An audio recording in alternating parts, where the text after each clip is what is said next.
Romania and Armenia this year, and as you might guess, because of COVID, that was not able to happen. So I get to be with you here via Zoom, which I'm sure you're all doing many sessions like this via Zoom in your academic career, and maybe in other formats. But we found it, at least in the US, to be an effective way to communicate to broad audiences. I know in several of the nonprofits I work with, they've found that they've actually been able to reach more people and be more effective in some ways by using digital channels like Zoom. So I hope everybody's getting used to it and leveraging it for your own success. Jonas and I have talked about mentoring over the last few years. I first came to Romania in 2014, returned in 2016 and 18, and this was going to be my fourth trip to Romania. So I miss it. I can't wait to get back there. Hopefully next year we'll make the trip, and all this COVID-19 will be behind us. I did have COVID about a month ago. I had no symptoms, was not sick at all. So I would tell you, don't be afraid. It's really becoming, for most people, commonplace and really nothing to be concerned about for most people. If you're healthy and young like you all are, the odds are it just will be a very little impact on your life. So, but I'm going to talk a little bit about mentoring today and why this is important. I know Jonas and Christy, this has been near and dear to their hearts in terms of the investment they make in young people. And so we share that priority in our lives to make sure we give back to the people that are coming up that are going to be the leaders. It's not a question of if you'll be leaders, you will be leaders. I mean, there's no question this generation coming up that's in college today and people in their 20s have so much talent and skills and ability and just an understanding of the world that's really phenomenal at that age. I mean, far beyond where I was at that age. And so I see you all as really being the people that are going to drive our future and drive our success. But one of the things that's important as you drive toward that success is to have the right mentors, to have people in your life that can really help you along and accelerate you in terms of what you want to do. So I've been thinking about this for about a month because I've got 4 people that I'm mentoring right now, and I've talked to them about what it really means and gotten some feedback from them. And so you may be asking, well, what exactly is mentoring? It's really kind of not a well-defined topic, but I think the better question is, who is a mentor? And so I put some thoughts down on who is a mentor, because I think that's a more important question. A mentor is someone who's willing to give to another from their life experience. It's really an unselfish act of giving back based on what you've been blessed with from those that gave to you and came before you. It's really the ultimate example of paying it forward to the next generation. Mentors are really people who care. I mean, there are people that get to my age that genuinely are really more about taking care of themselves and enjoying, the latter half of their life. And then there's people that really care about this world and about others. And so I think those are the people that you're looking for. A mentor can be a coach, they can provide counsel, advice, they can be teachers. But I think most importantly, a mentor is a good listener. It's someone that really has learned over their life to ask good questions. It's often not so much what a mentor tells you, but what they ask you. Those questions can provide such great insight because they really make you think about what your goals are and what you want out of life. And so the questions are often far more important from a mentor standpoint than the answers. Mentoring is not trying to shape someone's life or career to be just like yours, to be just like mine. It's really helping to maximize the skills and abilities and the aspirations of the person you're mentoring. Mentoring really takes thought, it takes preparation.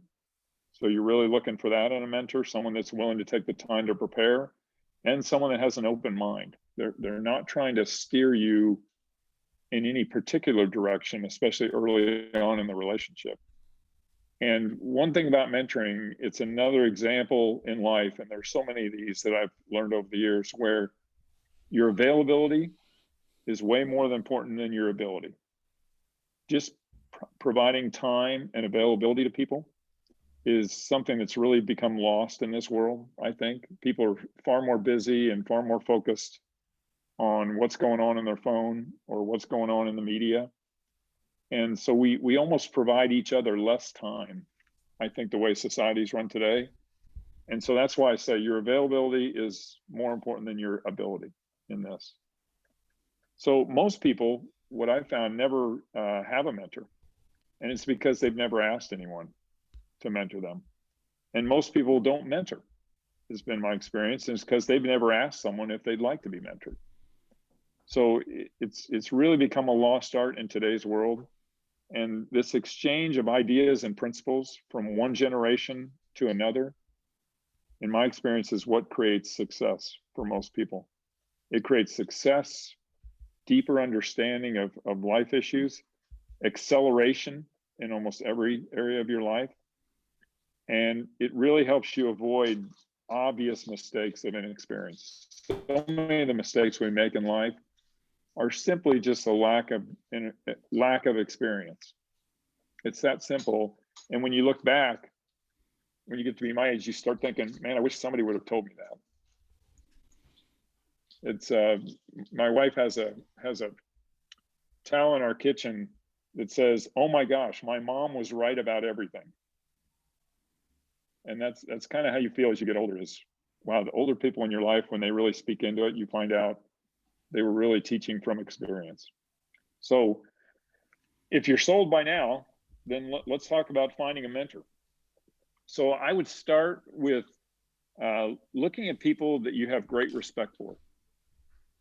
Look for people where their personal character qualities stand out. It's likely their character is likely more important than any success they've had in life. It's probably more important than any business that they've been able to run or succeed in. But I have found those typically go together. People with great character typically have a lot of success in a lot of areas of their life, in business and family and other areas. It doesn't have to be somebody in your chosen field of study or work, but certainly there are advantages in a business standpoint from having somebody in your field. And I've done mentoring both personally and in business. I'd make sure it's somebody you enjoy talking with. It should be enjoyable. It should be something you look forward to that conversation. You think about, is there someone that you've worked for in a job, someone that you know from a church or even in your family or in your social network or social circles that you admire? And the hardest thing you have to overcome is your own reluctance to ask. Again, as I talked about, most people never enter a mentoring relationship because they've never asked for one. So that's the thing you probably have to overcome the most. Make it known to others that you're looking for a mentor. Talk to your friends and say, I'd love to find a mentor. You never know how that connection will be made, or how it will be made. You may be looking for a business-oriented mentor, and that can help, obviously in your career, to find someone in your company. And I'll talk about that in a minute, how important that was to me. But you might want someone that's a little more well-rounded than that, especially at your age, because you might want to discuss a wider range of topics than just your business career. You might want to talk about relationships or family or faith or career or just personal growth that you're looking for.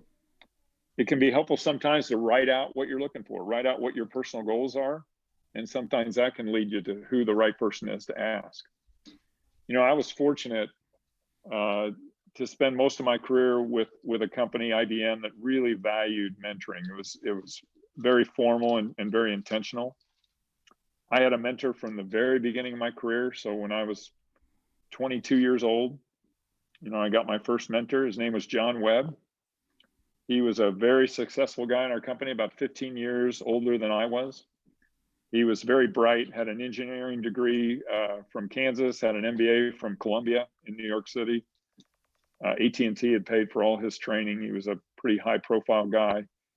And John knew what he was talking about on virtually every subject that I asked him about. I was lucky enough during that process to get assigned to his team, and that made the relationship more natural and easy. So I was very fortunate on that. But I would hit him with questions all day long. Again, on the other side of it, of learning how to ask questions as the mentee. I think at times I wore him out. He would give me a look that basically said, it's time to give me a break. Stop asking me questions. So I was very curious about his success, being about 15 years ahead of me. And over the 4 years that we worked closely together, I learned just about everything I needed in those 4 years to be successful over 34 years in my company. I was certainly promoted far earlier than I deserved to be promoted. And it was because of the acceleration I got learning under John. And along the way, I got to know his family. We found common ground on things like, where we went to school, our faith, our family, just generally, saw things similar in terms of life. And that was a lot of John's influence on me. It's hard to measure the impact that he had on me, but looking back, I'm sure he never knew until I told him years later that I was able to really track back my success and, getting all the way to a global vice presidency in IBM. I could track it back to him and the 4 years I spent with him. And the great thing is he was just doing what came natural to him. He was just naturally a giving, unselfish person. And if you're going to be a mentor, there's a certain amount of sacrifice and unselfishness that has to be part of your character to do that, to step outside what your own personal goals are to help someone else with theirs. So as I progressed into management, I learned that this kind of mentoring was really important to the success of IBM, and it was highly encouraged in the company. So I was motivated to start mentoring people. I was about 10 years into my career when I really started mentoring in a focused way. And over the years, I've mentored just dozens of people, never more than 3 or 4 at one time, because doing mentoring right, it takes time and it takes commitment. So if you fast forward to today, now 38 years later, not in a corporate setting at all, but working mainly with nonprofits, and I'm still mentoring. It's still for me now about giving back. I mean, that's where I really derive a lot of my satisfaction in the work that I do, is seeing other people succeed. I don't really have any, areas that I need to focus on success now other than giving back and helping other people succeed. So, my current list includes 4 very, very different people. So one, somebody in Europe that's leading student ministry. One is a chief revenue officer of a really fast growing startup here in the US. One is a director of connections ministry at our church, young guy, about 33 years old, that's just doing incredible work, both digitally and connecting people. And then one's a high performing software seller that has a young family, 3 young girls, just, about 40 years old, just could not be more busy and more taxed in terms of his life, in terms of how much work he does and how much he has going on at home. So they're all in very different circumstances, professions, stages of life, but the needs are the same. They're trying to maximize their talents and the opportunities that they have. Some in their business, some in their career, others in life and relationships. But they know I'm going to be available to them. They know I'm going to ask them good questions, sometimes hard, difficult questions. And I'm only going to offer counsel when they ask me for it. So a lot of times I'm just there to listen. Sometimes you just need what I call a penalty-free environment to talk. So if Jerry wants to talk about his company and what's going on with his software company, he knows that's a confidential discussion. He can say whatever he needs to say to me. So there's a trust factor that goes with it. And that's what we talked about earlier in terms of choosing the right mentor. So I would just tell you, a mentor can make a huge difference in your life. I'm living proof of that. And I hope the people I'm mentoring now are getting out of it what they want. Maybe you'll do fine without a mentor. Maybe you're that talented and that good. My experience tells me no. A good mentor, to put it in college terms, is like someone giving you the answers to the test. You're going to do way better than figuring it out on your own. So I hope that gives you some background on why mentoring is important, how to go about trying to find the right person. And, I think there's some guys today that you probably know through these calls that could be good potential mentors for you. But I'd encourage you to take a look. It can be, again, the word I love to use is a huge accelerator. If you're looking for acceleration in your life, go find a mentor. So with that, I'd love to, Jonas, if it's okay, we can take a few questions. Yes, Kevin, we can take one or two questions right now, but at the end we'll have more questions for you and Tisha. We'll have a Q&A, special Q&A. So if you have one or two questions, please send those questions to me by chat, and I will try to answer one or two questions. So before we receive one or two questions, I will have an easy question for you, Kevin. I ask only easy questions. So the question is, what is one thing that your coaching, your mentoring did for a young person that you didn't expect? For me or for the people I'm mentoring? For you. Oh, for me. Like, I didn't expect to get a lifelong friendship out of it.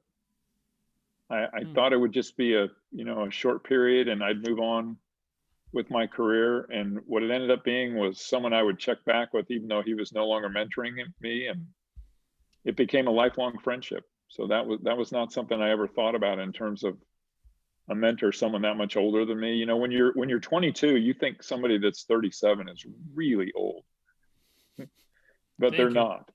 Yeah, they're not. Believe me. One question came from Valentin, and then if you have more questions, please send it to me. We'll have a Q&A session after Tisha's talk. So the question is, why mentoring isn't popular enough? I think it's that reluctance. So I think it's two things. One is, people are generally, we're all selfish and self-centered. So we don't generally think about just helping other people. I think that's one. And then two, I think it's reluctance. So many times I'll say to people, hey, have you ever thought about mentoring? To guys my age, or to younger people, say, hey, have you ever thought about getting a mentor? And generally the answer is no, I never really thought about it. So I think it's those two things. But yeah, I think this reluctance that I talked about is maybe the biggest single factor of overcoming that and just asking. Perfect. And the last question, Kevin, before we move on to our next part of the event, is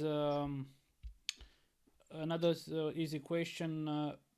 What's the most important thing you've learned in your coaching or mentoring life? So what was your life what was your life like before learning that thing, and what was your life after learning it? Wow. I think the broad lesson was that life is really about relationships, and it's about building all kinds of relationships, building essentially what people call today a network, but I just call relationships and friendships. And I think when you start to realize that life is about relationships, it's not necessarily about success or money or tangible things, that it's really about relationships. I think when I really came to that understanding, that's when I look back and go, wow, that was a good life lesson that I learned from John and others, is focus on the relationships in everything that you do, including business. Great, thank you, Kevin. We'll have received a couple of more questions and we'll answer at the end. Right now, I just want to introduce Claudio. Claudio, welcome. Tell us what's happening right now. I know you have something special prepared for us. So just a second, of course, just one more second before you can unmute yourself. I think to English or get Romanian? No, go ahead, Romanian, Rom English. What do you prefer? So speak louder. Ok, mă auziți ok, ceilalți? Da, bagă tare. Bun. O să facem un mic joc de Kahoot și desigur o să avem și niște premii. 2 secunde să vă arăt. Dacă merge și share screen-ul.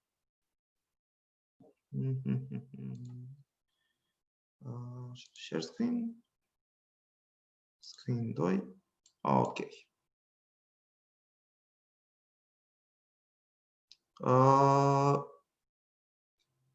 Ce vedeți pe ecran momentan?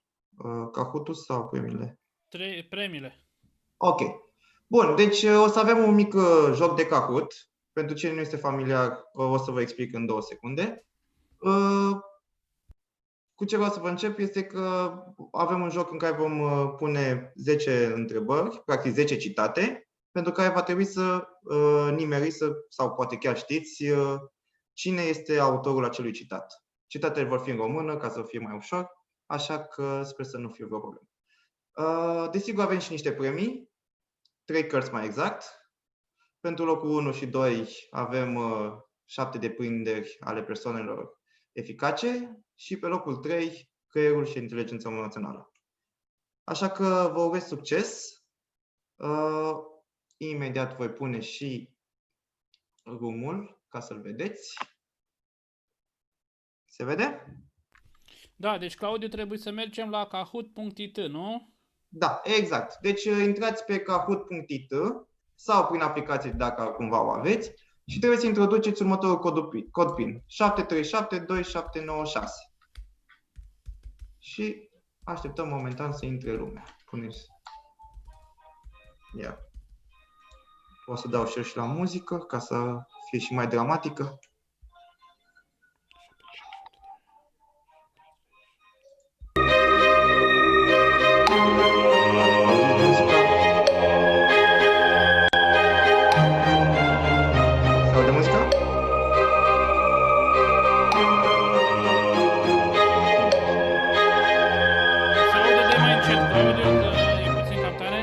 Asta vreau să întreb. E ok așa? E bine. Bun.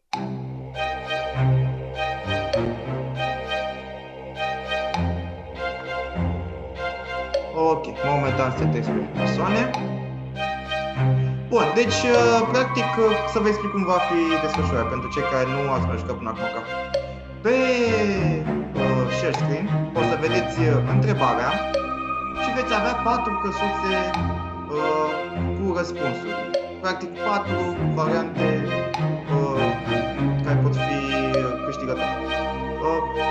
Vă spun că este una singură, deci nu vor fi variante cu mai multe răspunsuri sau niciuna, ca să nu fie mai ușor. Și dacă intrați de pe telefon, o să vedeți doar pătrățelele pe care trebuie să apăsați. Țineți foarte bine. Audio? Încă un pic mai încet muzica, că nu auzi încet. Ok, la mine se aude foarte încet de aia. Da, se aude tare aici. Am înțeles. E ok așa acum? Da, și vorbește tu mai aproape. Bun. Bun, deci pe ecran veți vedea atât textul al citatului, cât și cele 4 variante posibile. Veți avea o perioadă foarte scurtă de timp să citiți textul și fără să vedeți variantele, iar când vor apărea variantele, va trebui să le alegeți pe telefon ăsta, pe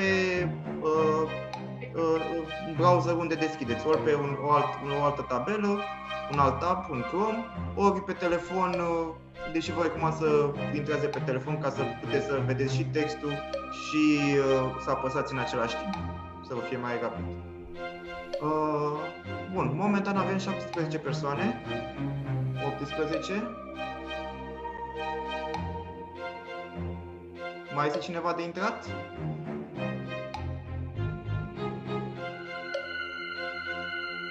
Ia să vedem pe chat. Ultimul minut, Claudiu, mai dă-ne un minut, deci kahoot.it. Deci www.kahoot.it și introduceți codul care se vede. Oricum, Cristi a postat și în chat. Și pinul și linkul.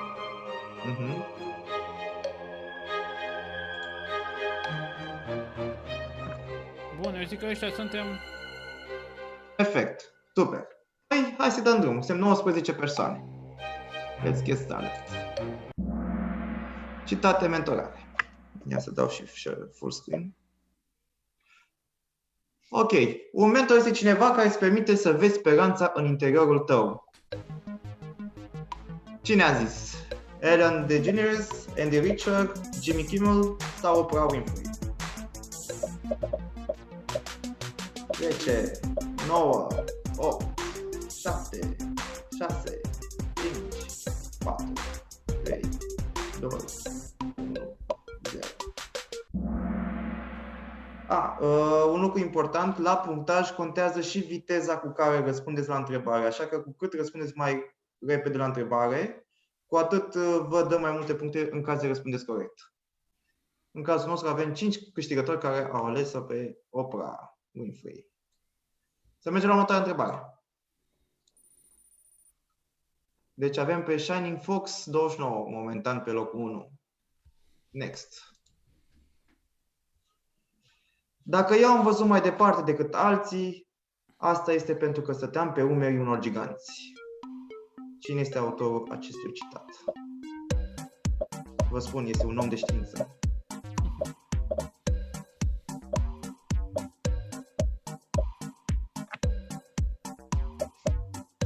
Ok, o să opresc muzica. Așa. Foarte bine. Aparent avem oameni care știu. Shining Fox 29. Se mișcă bine. Bun, spune-mi și am să uit, predăm și poate îmi voi aminti, implică-mă și voi învăța. Cine este autorul acestui citat?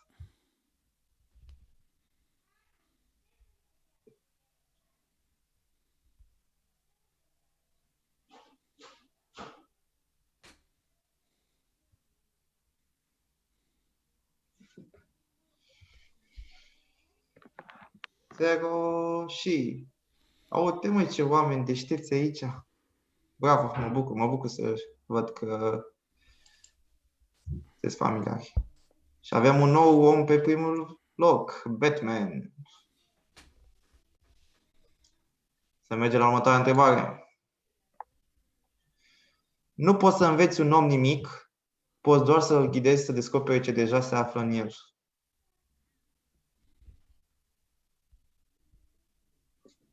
Cine este autorul acestui citat? Oricine ar fi, nu cred că mai e în viață.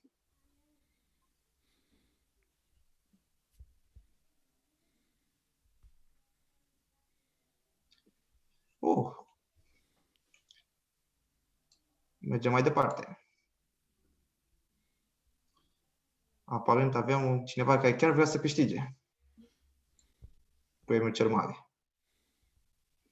Un mentor este cineva care vede mai multe abilități și talente înăuntru tău decât vezi tu și te ajută să le scoți afară. Cine este această persoană care a zis cuvintele acestea?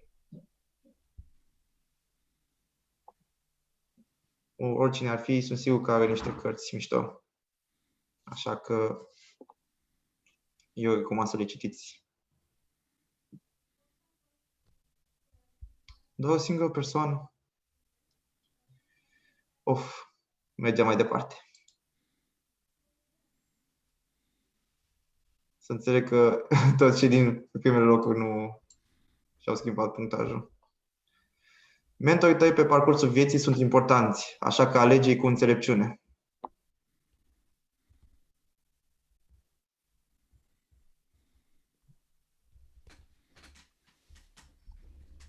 Cine este autorul acestui citat?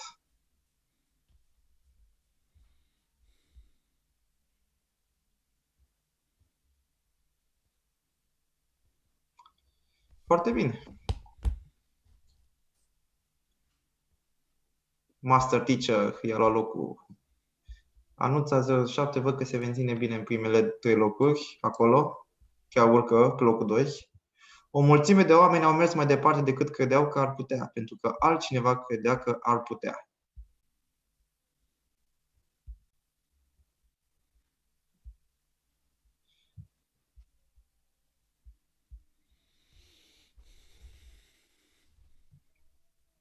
Cine a scos această afirmație?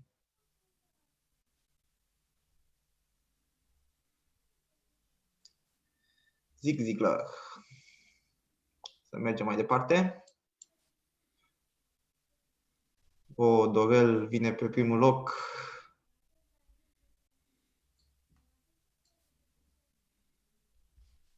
Ne câștigăm existența prin ceea ce obținem, ne trăim viața prin ceea ce oferim.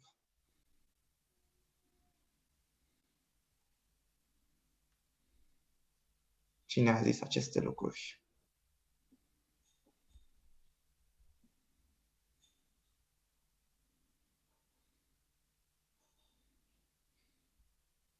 Încă puțin.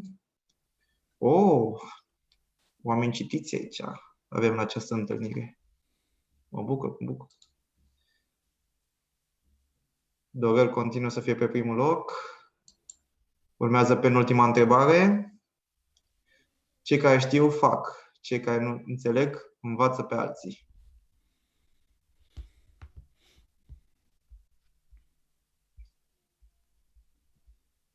După cum vedeți, avem aceleași răspunsuri posibile. Oare va fi același răspuns ca la întrebarea anterioară?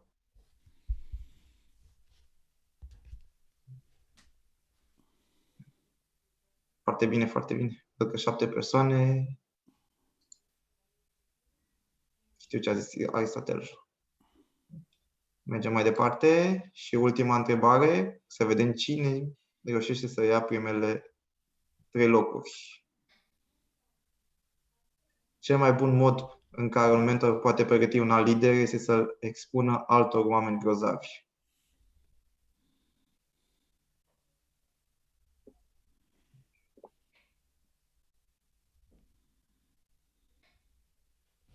Greu. 8, 7, 6, 5, 4, 3, 2, 1. Și... acolo cu Mahatma Gandhi și John Maxwell, la limită. Hai să vedem și rezultatul final.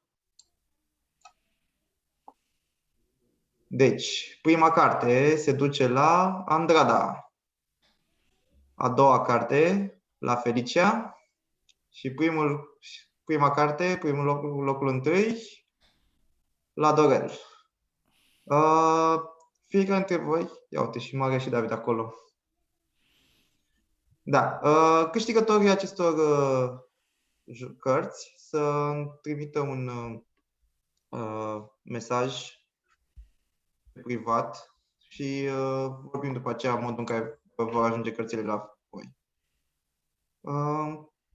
Sper că v-ați simțit bine, ați mai învățat niște persoane celebre în domeniul acesta al mentorării și să ne bucurăm în continuare de întâlnire și de informațiile pe care le aflăm de la acești oameni minunați, respectiv de mentorare. Ionuț? Da, mulțumesc, Claudio, a fost foarte mișto. Poți să închizi tu sharing-ul? Da, îl închid acum. Excelent. Mulțumim. So, Tisha, you are next. Cum vă spuneam mai devreme, Tisha este un coach și mentor de peste 20 de ani, lucrează cu tinerii, cu studenții și are o mare experiență. Ea ne va vorbi despre spiritual formation și abia aștept să ne spună ce este și de ce e important să avem să creștem în acest aspect. So, let's see, Tisha, are you on? Are you with us? No, you are not with us. You are in Kansas City. Yes, tell us more. We like what we hear from you. Great. Again. Can you hear me now? Yes. You had me muted. I couldn't unmute. It wouldn't It's let not me. because you, Tisha. It's because of your husband, Kyle. He, Yes. we didn't want to listen to him. So. Yeah. Or the dog. He's not here right now, but the dog is. So you might be hearing from him at some point. I gave him a special treat so he would leave me alone, but we'll see how long that lasts. So perfect. So welcome.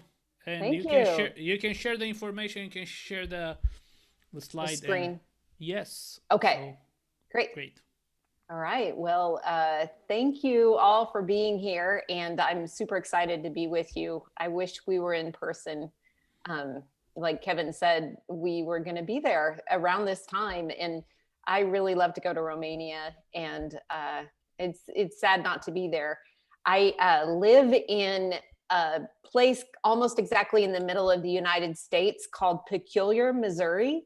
And if you know English well, which I think you probably do because you're listening to this in English, peculiar means unusual or strange. So my city is unusual, and also these times are unusual. So thank you for tuning in, and hopefully this will all work. I'm going to try to share some PowerPoint on the screen, and this is the first time I've done this. So I mean, in this sort of a format. So hopefully it'll all go well. But let's start by talking about art, creating art.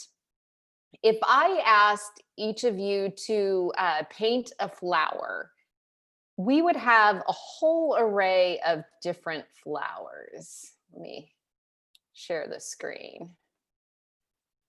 Some of you might paint something very precise and detailed, and some of you might paint something more abstract. You might use a lot of color, you might use just a few colors. You might paint a really big flower like a Georgia O'Keeffe flower, or maybe something small and delicate. But we all know that no one's flower would look the same. There might be some similarities in color, in subject and style, but each of them would still be unique. So as we approach this topic of spiritual formation, I want you to encourage you to keep that idea in mind, the idea of art. And let's start by talking about the spirit. You could say your spirit is like your heart or your will or your character. It's a fundamental part of who we are. Everybody has a spirit. It's the part of you that makes you the artist, the part of you that chooses what you'll paint and what materials you'll use and what design. It's the part of you that chooses.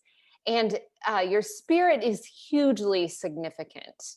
Our spirit or our heart affects how we see the world and how we interpret reality.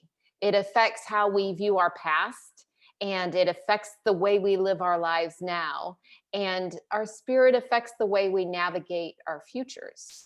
It affects the way, the art that we create with our entire lives. So our spirit is so important that what happens to us and the situations we're in are never as important as how we respond to them. Dallas Willard, who was a philosophy professor at the University of Southern California, said this: "What is in our hearts has a bigger impact than anything else on who we become and what becomes of us."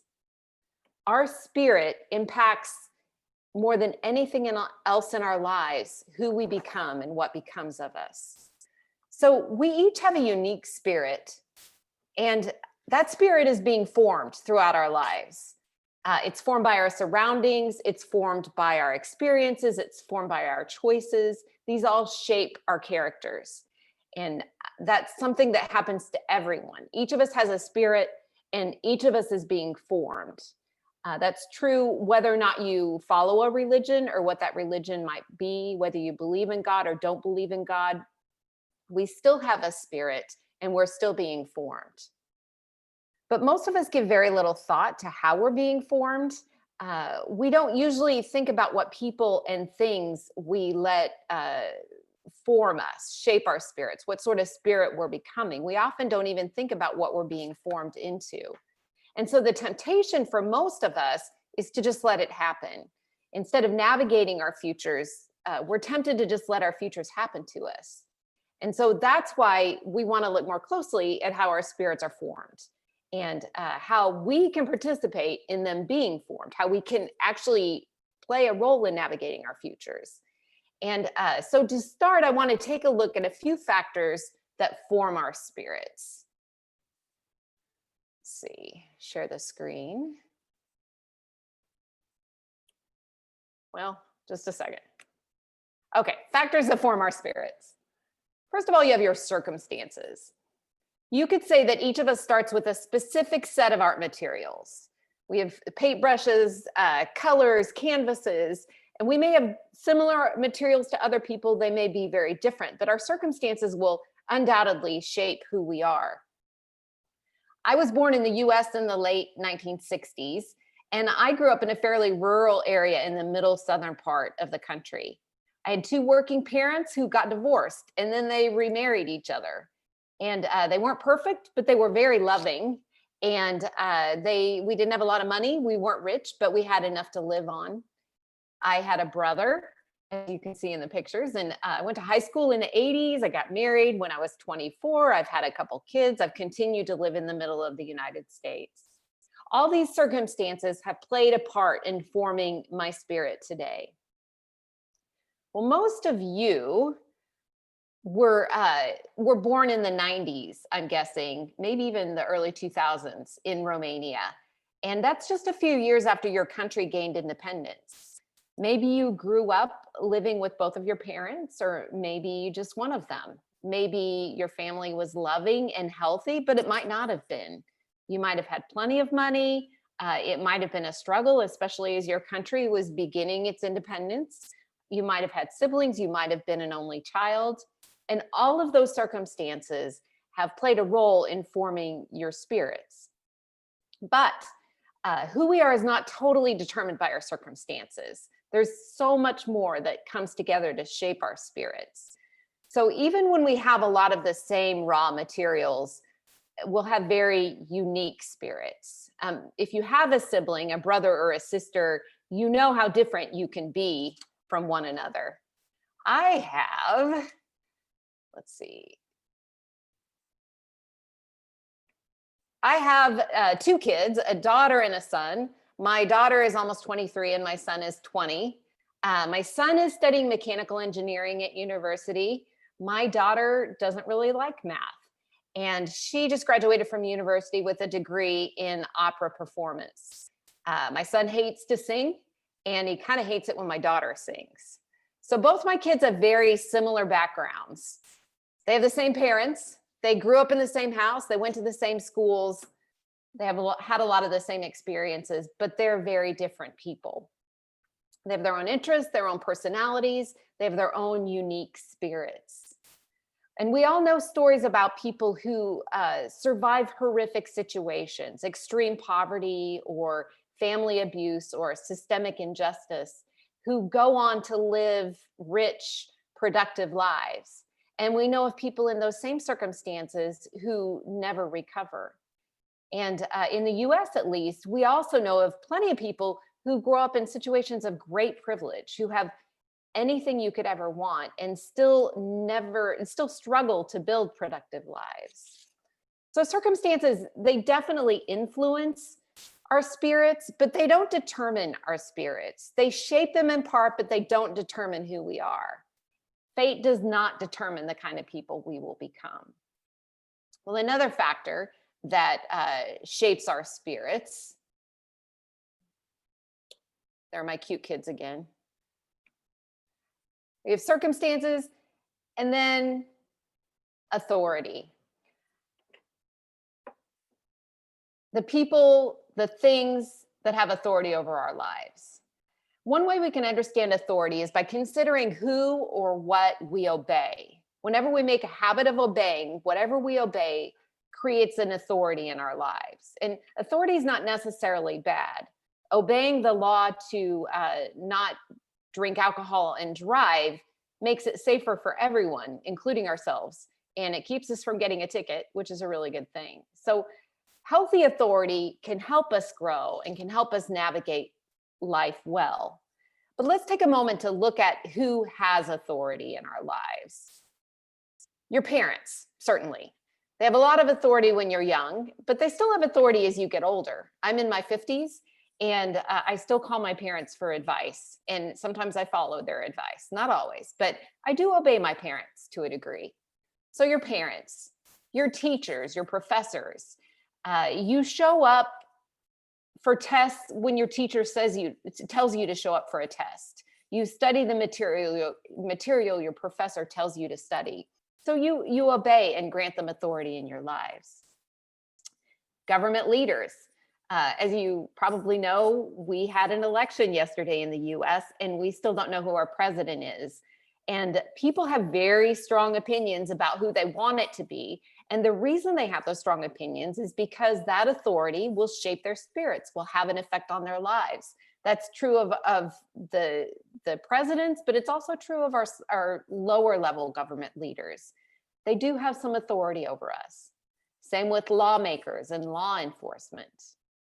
Employers. These people might look familiar. Florine and Bianca.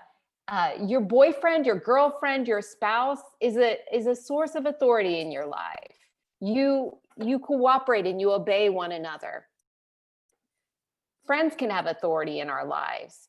That's essentially what peer pressure is, and it can be positive or negative, as you know, but you like your friends, you want to have a good relationship with them. And so hopefully, again, it's a mutual thing, but there's some authority, some kind of back and forth cooperation with each other.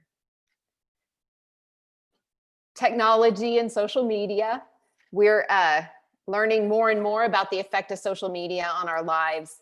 I don't know, I think you have the Netflix documentary there in Romania called The Social Dilemma, talking about the tactics that social media uses, the things like the like button and autoplay and the refresh feature that keep us kind of coming back and connecting with social media.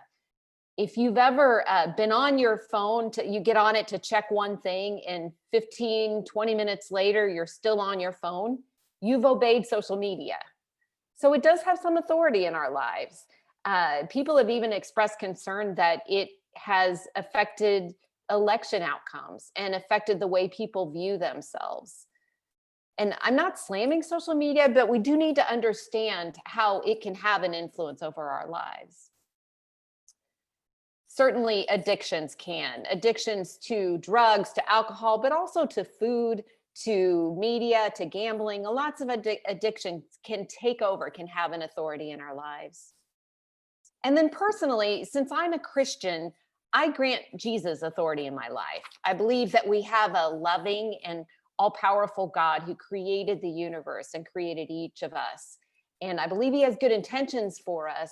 And as the creator of life, I believe he knows the best way to live life. So I do my best to follow Christ. And so that authority plays a big part in forming my spirit. So these are a lot of the sources. There are many, many more that we allow to be authorities in our life. Some of them we know about, some of them we're not really that aware of, but just a few ideas. When we obey them without thinking, it's easy to grant them inappropriate authority. And inappropriate authority happens when a person or a thing has power or control over our lives to the point where they enforce an obedience that's not suitable or not appropriate. Certainly an addiction would be one of those. They can shape our spirits in damaging and unhealthy ways. So it's worth giving some thought to who and to what we're allowing to shape and control our spirits, and how much influence we want to allow them to have, what the authorities in our life might be. And then another factor that can form our spirits is the choices that we make. We can be passive and let our surroundings shape us, or we can participate in the process. And I think since you're all here today, you are people who want to be a part of transforming and shaping your lives, shaping your spirits into something that's good and healthy and as restored as possible. And that's where we can play a role in our own spiritual formation. So keep in mind that we are becoming who we are becoming in our spirits, in our deepest parts, that's going to affect everything in our lives, how we see the world, where we're going, and how we experience the journey.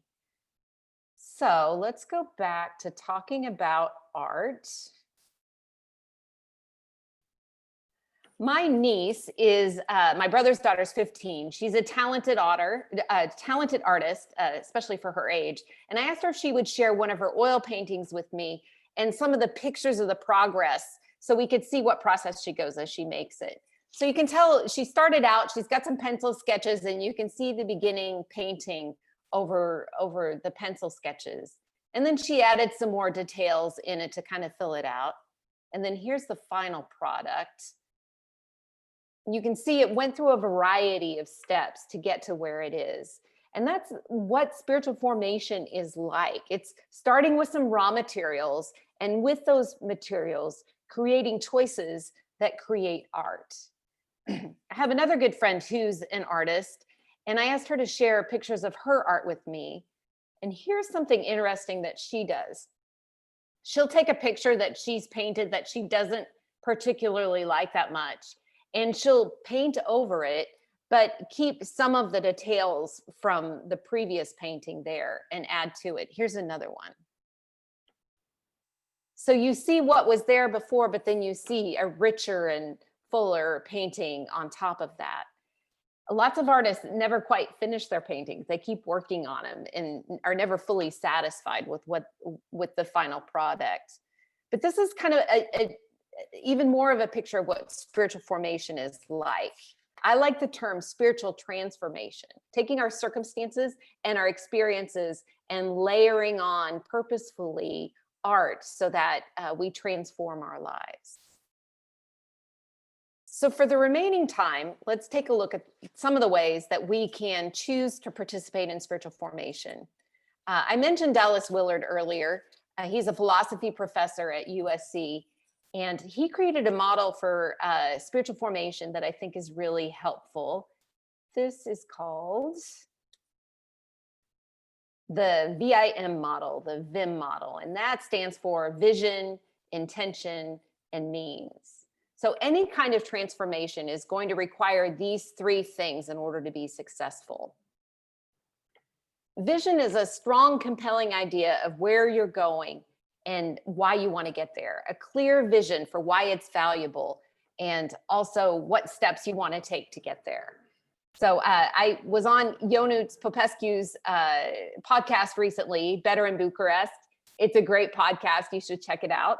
I highly recommend it. But I use this example. I like it, so I'm going to use it again. Forgive me if you've already heard it. But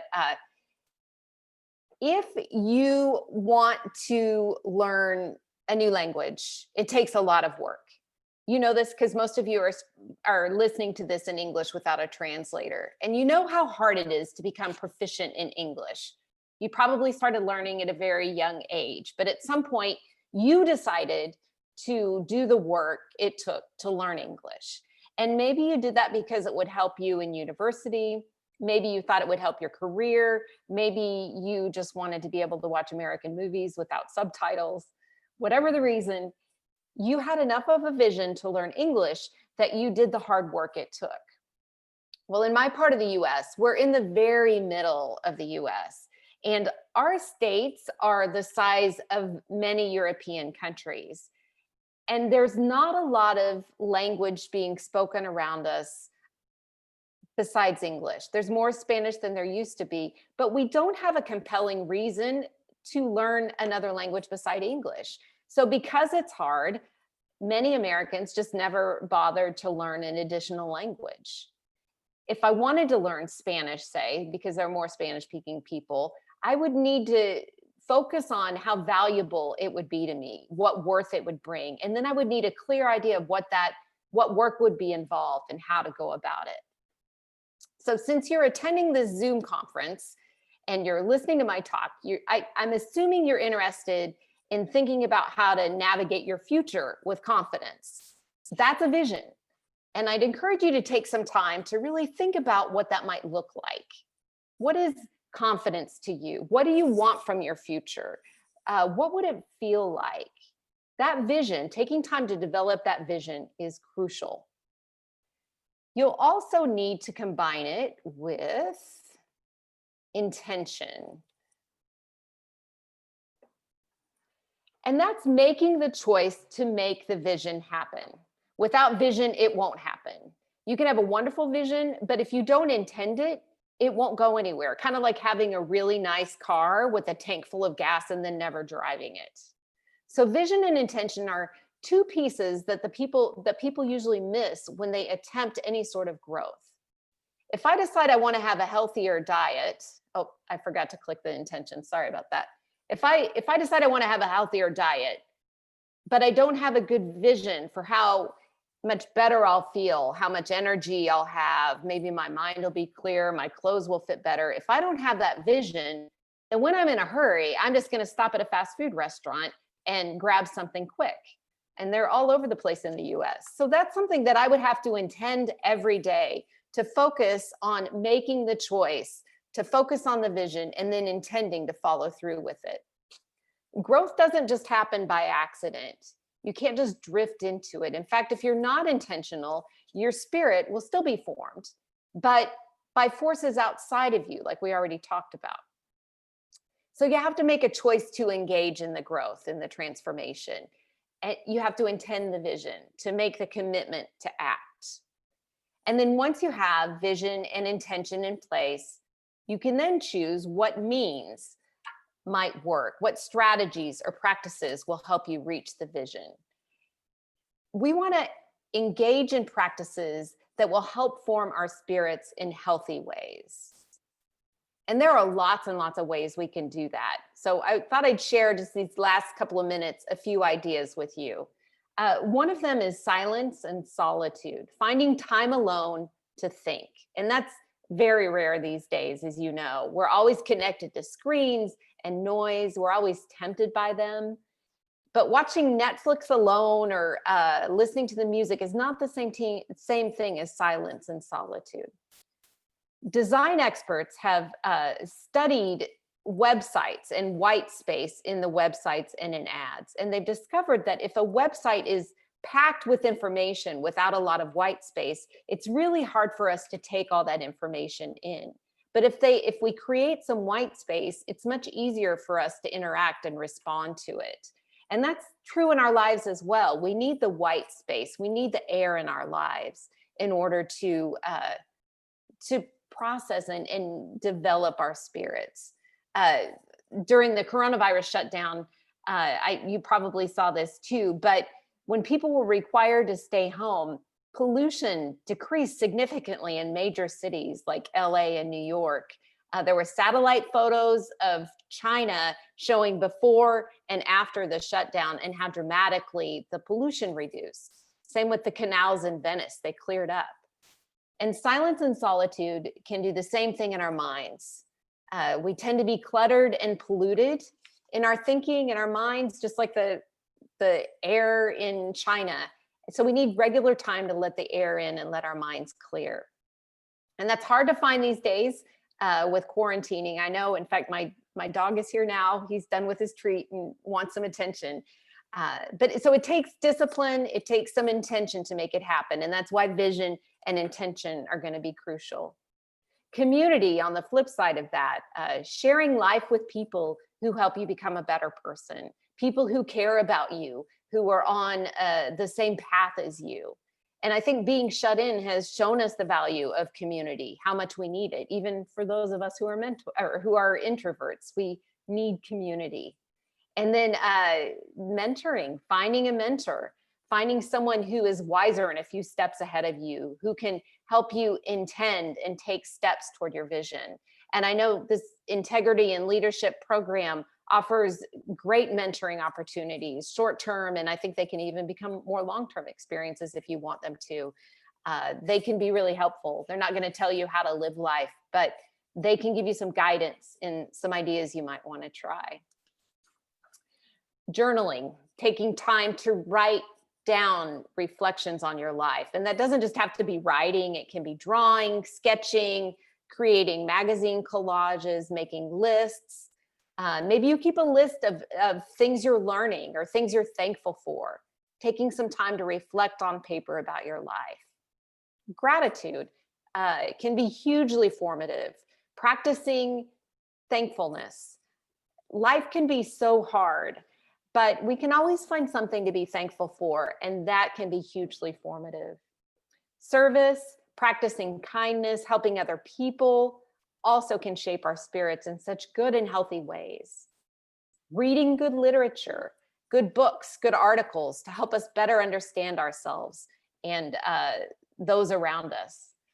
As you know, probably know, we've had a lot of racial unrest in the United States, and I've taken that as an opportunity to read more books about the experience that people of color have had in my country. And that's something I had done several years ago and then kind of gotten out of the habit of, but taking that to kind of increase my understanding and my compassion for other people. And I mentioned earlier, I'm a Christian. So for me, reading the Bible is hugely formative for my spirit. I want to be the kind of person who would naturally do what Jesus would do if he were in my place. And in order to do that, I need to better understand what Jesus is like. And so I read the New Testament to get a picture of what he's like. And I want to learn how to pray, to have an honest conversation with God. And so I read the Psalms because those are people having honest conversations with God. And then one final suggestion is play. We live in a playful universe. Look at puppies or just some of the really strange animals. I don't know the Romanian words. I don't know if you'll know these, but the ostrich or the platypus, just think of the strange animals. We have a playful universe. Even the leaves falling from the trees this time of the year. There's something playful about how they journey to the ground. We were created for work, but we're also created for play. And especially in difficult times, play can be hugely healing to our spirits. And just like art, play can look very different for each of us, but it can be a really helpful tool for spiritual formation. So those are just a few of the tools, the means we can use to foster healthy spiritual formation in our lives. These are crazy times. The uncertainty is really difficult, as we all know. We don't really know what's ahead. We don't know what art supplies we're going to be working with. We have some ideas, but nothing's sure. And many of the circumstances in your lives are out of control, especially at the moment. But each of you is still an artist, and each of you has plenty of supplies to work with, and each of you has within you a beautiful piece of art, the ability to craft something remarkable with your life today and in the future, regardless of your circumstances. So paint something beautiful. So Thanks. paint something beautiful. That's a wonderful way to close the seminar. You were, Tisha, if I say you were great, I am saying an oxymoron. So, so that's obvious. You're doing great. Oh, by the way, Jonuts, this painting here is by the woman who paints over things. So that's another example. Yeah. Beautiful. So right now I will have just one question for you, and then we will move to Christy. Christy has a special announcement for us tonight. So if you have a question, dacă aveți o întrebare pentru Tisha sau Kevin, puteți să începeți să mi le trimiteți. În curând vom avea o sesiune de întrebări. Puteți să le trimiteți și în limba română, cum vă este mai ușor, și după aia o să le răspundem. So Tisha, I have a question from Bogdan. He says the following: what can help me to discover if I am a product of my intention or only outside factors? Oh, that's a good question. Well, you are a product of both. You're already playing a role in your life. I think maybe a good start would be to reflect on what you want your life to look like. Spend some time, and here's where silence and solitude is helpful. Spend some time thinking about what you want out of your life. And then in doing that, you'll see kind of think about what will get you there, and then explore what factors are leading you that way and what factors are pulling you away from that. So if I would like to feel more joyful in my life, and I notice I've been on Instagram and I feel grouchy afterwards, or I feel sad, then that's a negative influence on my life. If I take some time to, I also really love to look at art and travel sites on Instagram. And so sometimes I feel great when I look at those things. So you kind of explore the effects those have up against what you're hoping your life will be like. I hope that answers the question. Tisha, it does.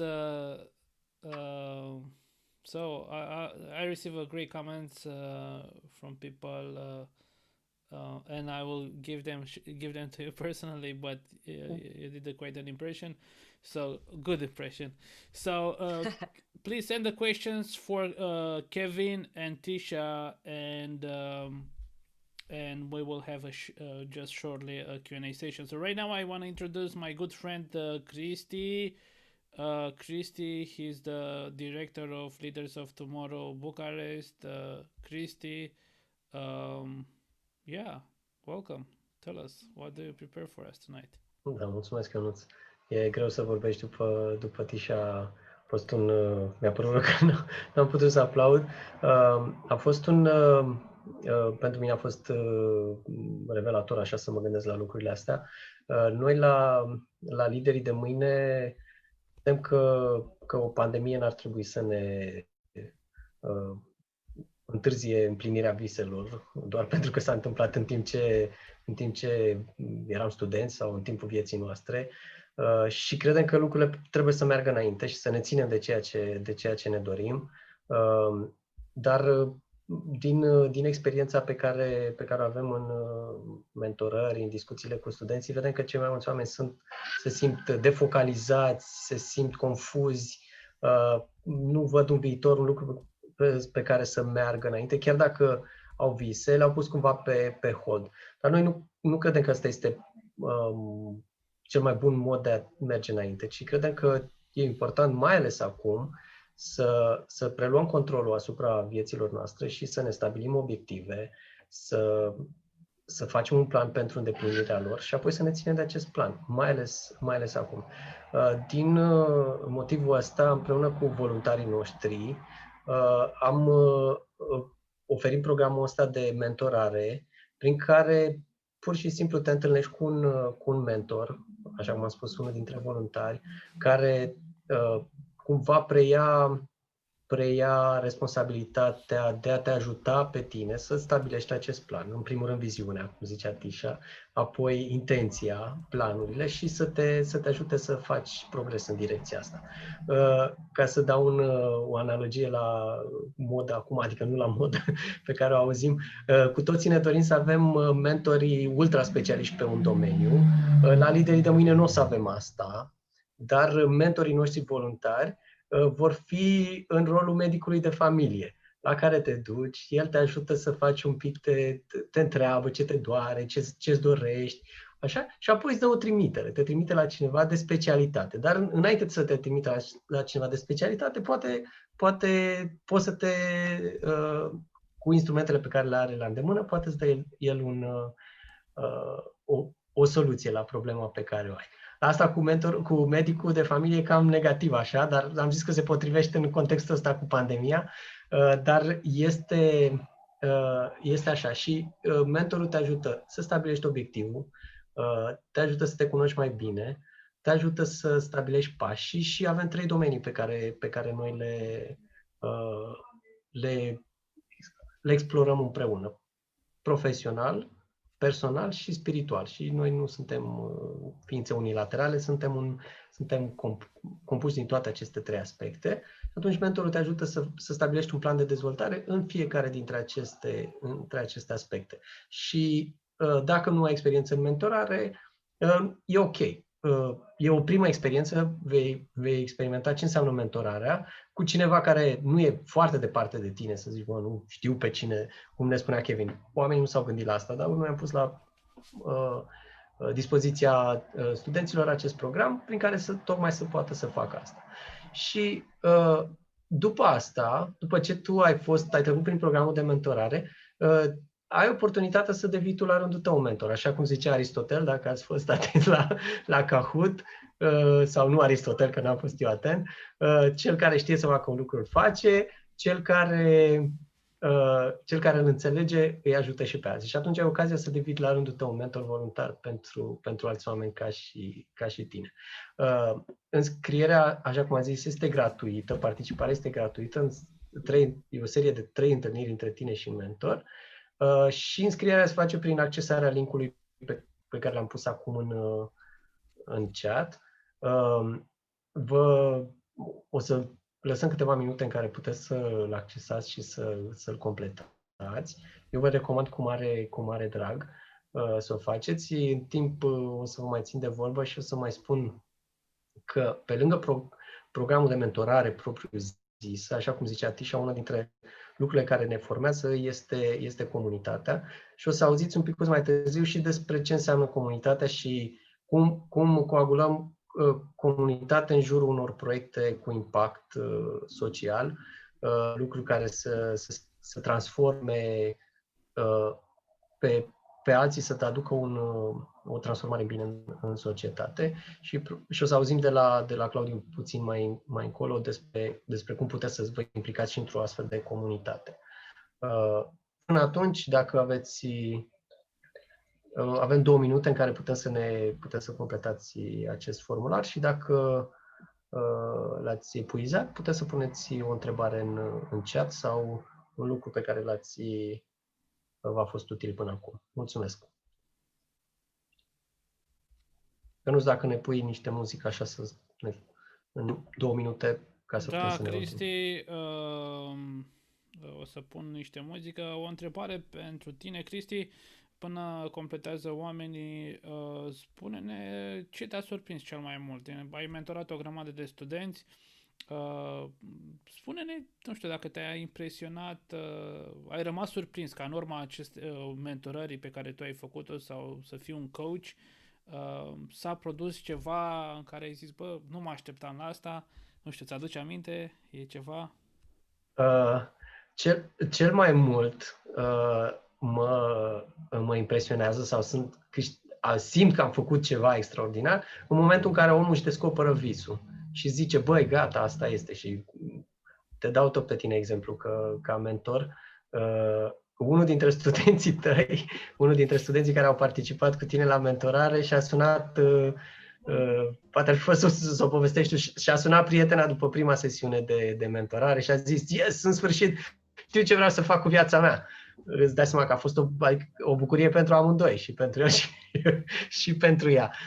Dar asta este ceea ce îmi place cel mai mult. Când omul descoperă lucrul la care era deja în el și acum zice, în sfârșit știu ce vreau să fac, o știam și înainte, dar nu mi-era clar. Iar oamenii care vin în întâlnirile cu mine, de obicei spun, băi, ce m-a ajutat a fost că mi-ai pus întrebările astea la care nu m-am gândit până acum. Și răspunsurile le avea, dar nu-i pusese nimeni întrebările. Iar asta este absolut fascinant, că un mentor, știi că nu poți să te gândi singur, da? Dar întotdeauna ai nevoie de altcineva. Și într-un fel un mentor face doar chestia asta, te ajută pe tine să găsești lucrurile alea pe care le ai deja și să începi să faci pași în direcția asta. Ok, Cristi, mersi mult, a fost o amintire tare plăcută. Exact, cred că când am început noi programul de mentorare și se întâmpla în Brașov chestia asta, a fost foarte frumos. Bun, acum mergem la sesiunea de întrebări. E ok, Cristi? Mai așteptăm puțin? Stai că nu te mai auzim. Poate 1 minut de liniște, că așa oamenii sunt întotdeauna atrași de cuvintele frumoase pe care le spun eu și nu apucă. Exact.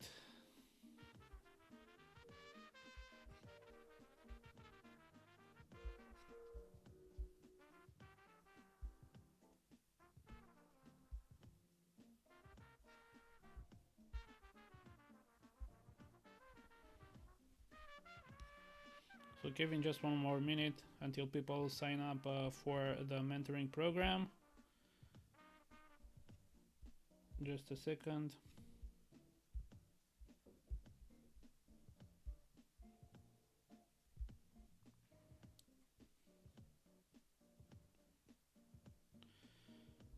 Deci dacă aveți întrebări pentru Kevin, am primit multe întrebări. Dacă aveți, puteți să mi le trimiteți pe chat și vom încerca să răspundem la mai multe. Yes, you can unmute yourself, Kevin. There we go. Yes. Your lip reading skills are improving. It is. Staying close to you, I get many traits. So tell us. So right now, Kevin, you are in Dallas right now, visiting your daughter. Yeah. Tell us what's special about Dallas. If people should know one thing about Dallas, what is, maybe it's an interesting one. Well, it's the fastest growing large city in the United States. So about 1,000 people a month move to Dallas, the Dallas area. So and Texas overall is just growing. People like the freedom here, low taxes, lots of land. And guns. Guns. It's where people want to be. People from California are moving here in huge numbers. So yeah, it's a great place. We're glad two of our kids live here, and we love coming down here. It's fun. And this time of year, the weather's great. So great, thank you. Tisha, can you unmute yourself? So let's start with the easy question for you. How do you feel your time these days? Are you asking me? Both of you. Go ahead, Kevin. No, go ahead, Tisha. Ladies first. Yeah. Well, it varies from day to day. I am helping teach a class on Tuesday nights, so there's some preparation for that, and I have some different gatherings. Part of my job, I get together with people one-on-one a lot. It's a little bit like mentoring, and so it just kind of varies from week to week. Both of my kids, like I said, are away now. So my husband and I, we call it empty nesters in the US. So I don't have as many people to feed or clean up after, but yeah, just kind of varies from day to day. Thank you. Kevin. Yeah, so I have a lot going on that I really enjoy. Again, I no longer have to work for money, which is really a privilege at my age. I mean, I'm really blessed. So I'm the chair of the missions council at our church. I'm on the generosity team, which works with people on giving. I'm on the hospitality team, working on a 3-year strategic plan for our church right now. Just finished a series of about 30 hours of interviews with the staff and the congregation. So yeah, I have more going on than I can count, doing the mentoring with 4 different people, as I talked about. So it's a blast, and we love traveling. We have family in Chicago and Dallas, so we're back and forth 2 easy drives, and I have a lot of fun. I get to bike and golf and swim and go on all kinds of crazy fun vacations. So it's pretty great. It's a hard life, Kevin. It's I'm not sure I would trade with a lot of people. I can tell you, it's pretty great. So one thing that I noticed about you too is that you're doing volunteering. So tell us why in America it's this idea of doing volunteering, doing pro bono work. Because here we are not used to see. Maybe people when they are doing volunteering when they are in high school or they are in college, but then we don't see that much. Yeah. But I know that in the States, volunteering, it's a great thing. And tell me what is behind this idea. You want to go first, Tisha? Go for it. Oh, okay. It takes me a moment to think. I think part of it is, the faith culture is really big in the U.S. and part of that is what you're taught by your family and your church about giving back and being selfless and helping people that are less fortunate. But even people that have no background in church, I find, generosity is something that is highly valued in the US. It's expected. I mean, there's actually a group of like the wealthiest people in the US that have committed to giving away 90% of their income. Bill Gates, Warren Buffett, people like that. So it's a culture thing that it's expected in a lot of parts of our society. I mean, I think there's an expectation in our culture to not be selfish in that way. I think a lot of that comes from our Christian background, but it's true even, I mean, most people I know do volunteer work. So I think it's just something that if you're not doing it, people kind of say, well, they just care about themselves. And that's not something you really want to have people say about you, I think. Tisha, would you like to answer, or should Yeah. I go? Yes. Yeah, I think part of it is that so much of our nation was founded by people who came here for religious freedom. And so there's that Christian element that's a part of it. And also, I think because people came to our country to escape hard situations and build a life here, and there was just a need to have that community and help each other out to even survive. That's kind of just sort of continued to play out in our country. Whereas, and our government we don't pay as many taxes. Our government doesn't do as much for us as like in Romania. So I think there's a sense of like, we have to help each other rather than expect the government or rely on the government to take care of us. Versus, having been a communist country, everything came from the government, is my understanding. And so for us, it's like we have to do it. Maybe there's sort of a leftover feeling in Romania that the government does it. I think that's a big part of it. And now we kind of like require students in order to get into college or to get good scholarships, you have to have volunteer hours. It looks better.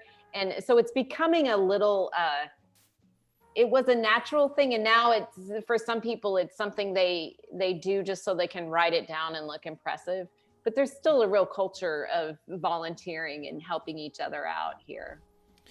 I know both of you read, and the question that I received from someone is, what are your favorite books? Or let's say 3 books or 2 books. Go ahead, Wow. Kevin. So Jonas and I, we share kind of a love of history. So I'm continually reading history. I do enjoy reading fiction. I do that kind of on the side. But some of my favorite books, maybe one of my all-time favorite is Team of Rivals by Doris Kearns Goodwin, about how Abraham Lincoln selected his fiercest rivals to be his cabinet, the people that led the country with him, and how those relationships worked. That is a leadership book like no other. I think you could read all the modern books. I saw the Stephen Covey books earlier, which are phenomenal. And I'm still not sure you could get more out of those than reading Team of Rivals. Probably Washington's biography. People just know that he's the first president of the US, but they really don't know much about his life and how sacrificial he was, what he gave up. I mean, he gave up the majority of his life, the best years of his life, to serve his country when he could have, been on his massive plantation with all his wealth. And he pretty much gave up everything, including all of his wealth, to lead the nation. So Washington's biography would be another phenomenal book. And then I would say the biography of Dietrich Bonhoeffer, who suffered under Nazi Germany. I think Bonhoeffer's biography is one of the best leadership examples that I've ever seen. So I love finding leadership examples in history, but yeah, reading Bonhoeffer he gave his life to try to end what was going on in Germany at that time. What about you? Thank you, Kevin. What about you, Tisha? That's such a hard question. I really love to read. Well, I mentioned Dallas Willard when I was talking, and he's one of my favorite authors. And a book that I actually used a lot preparing for the talk is called Renovation of the Heart. It's by Dallas Willard. His writing is pretty meaty. So when I read it, I take a little at a time. But that's a book I really love. I love all of his books, so I can't choose. But another book I also really love is a children's book, actually, by C.S. Lewis. And it's called The Voyage of the Dawn Treader. And that might be one of my favorite books ever. It's just a really lovely one. I don't know if you've heard of that book or Chronicles of Narnia or The Lion, the Witch, and the Wardrobe, but it's in that series. And oh gosh, I really love the book Les Miserables by Victor Hugo. It's a really thick one, but such a good story, and about sacrifice and love. And so that's also fiction. Jonas, I'll give you a little lesson here that you see from Tisha and I, that I learned from a very senior IBM executive 30-something years ago. He looked at me and he said, well, Kevin, because I wasn't reading a lot at the time. He said, Kevin, leaders are readers. I'll never forget that. Leaders are readers. There are no leaders that you don't meet that aren't really, really well read. Yes, you're right, Kevin. So going back, someone made a comment. I don't know if you wanted to comment on his comment about Abraham Lincoln choosing his enemies, and he said, and he ended up being assassinated. So that's true. He also ended up being one of easy. He also ended up being one of the presidents who had the largest impact on our nation and freedom. Yeah, so that was a funny, if I can say funny, comment. So he chose his enemies, but he died assassinated. A question for you, Kevin, is someone asked regarding mentoring, what should be the top 3 objectives for the one who is getting mentored? So I would say, learning how to build relationships. People that have had long-term relationships are really good at sharing how to build those relationships. That'd be the first thing. Figuring out who you want to be and what you want to do. I think mentoring is critical to answering those questions. Not that your mentor will give you those answers, but they'll help you discover what those answers are. Third is probably learning how to cross generations. I think that when we connect generationally, it helps all of us. But it really helps you when you connect with people from different generations. Good stuff. Good things, Kevin. So guys, if you want to get a mentor helping you with this, finding who you are and what do you want to be in life, we are here for you. Tisha, I have a tricky question for you. I don't know if it's good to answer but the question is regarding the elections right now in the States. So the question is, who do you want to win? And I strongly advise, I want to see your diplomatic answer right now. Well, I'm not just saying this to be diplomatic. I don't want to say who I want to win because I think people on both sides have really good reasons for voting for the person they're choosing to vote for. And I feel like I have good reasons. But by saying who I want to win in this kind of a format feels like prescribing or it feels like saying what should happen. And honestly, this was a really hard one this time for a variety of reasons. But again, because I like to pray, I've really been praying for what would be the best outcome for our country and for our world.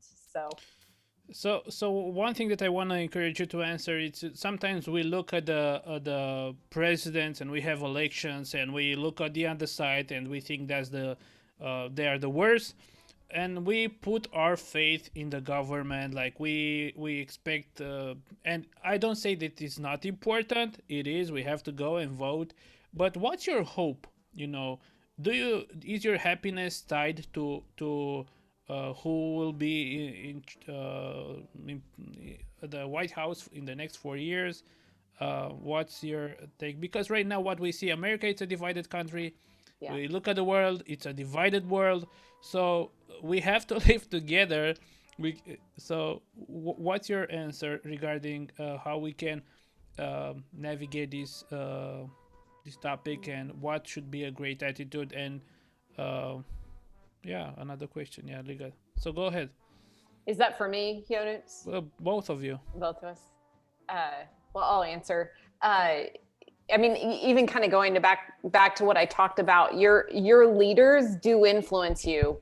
They do play a huge role in your life. And who we have as president and who we have as our governors and our senators and our representatives will affect a lot of our lives. But there's so much more life than just that. I mean, I think people like to look at history now and say, oh, it's the worst it's ever been. Well, it's not. There's so much freedom. There's so much good things happening, and people have lived through far worse and experienced life. Our circumstances, I mean, it's what I was saying. Our circumstances play a role, but we also get to choose how we live in that. What relationships make such a difference, how we invest our time. We still do have a lot of power, even regardless of who our leaders are, I think. Kevin? Yeah, I think that's true. Something that was part of Tisha's discussion that I really believe strongly is don't be a product of your environment. Mm-hmm. And, elections are a little bit that, whether things are going left or right in Romania or the US, don't be a product of that, right?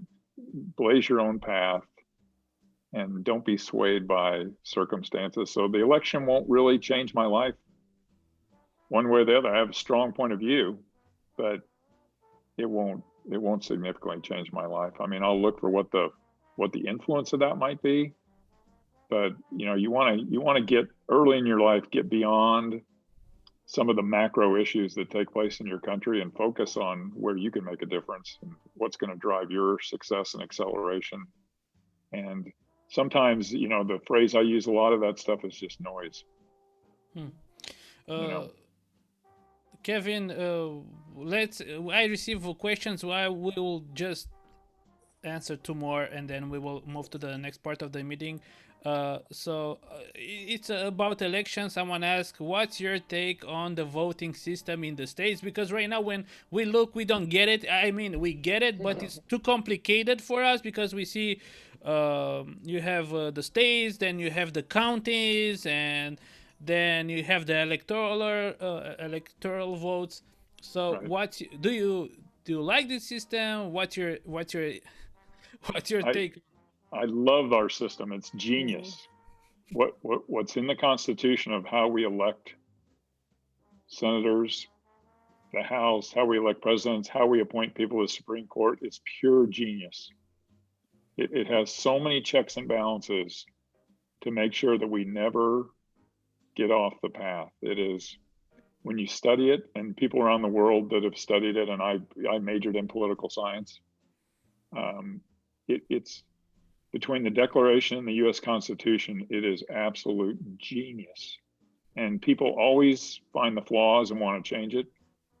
But yeah, it's the most amazing system of checks and balances, even in how elections are done, to make sure that, like, the larger states didn't sway the election, but the smaller states had balance in what they did. So the system's good. What's broken this year is COVID, in that we had a system that was virtually all digital, and we went back to paper because we went back to a mail system. Right, over 100 million people voted by mail, and so it's created this controversy we're in, where we won't know the winner for maybe we might not know the winner until next week, because of the fact that once you have individuals handling ballots again, the opportunity for corruption and error is very high. So the overall system is brilliant.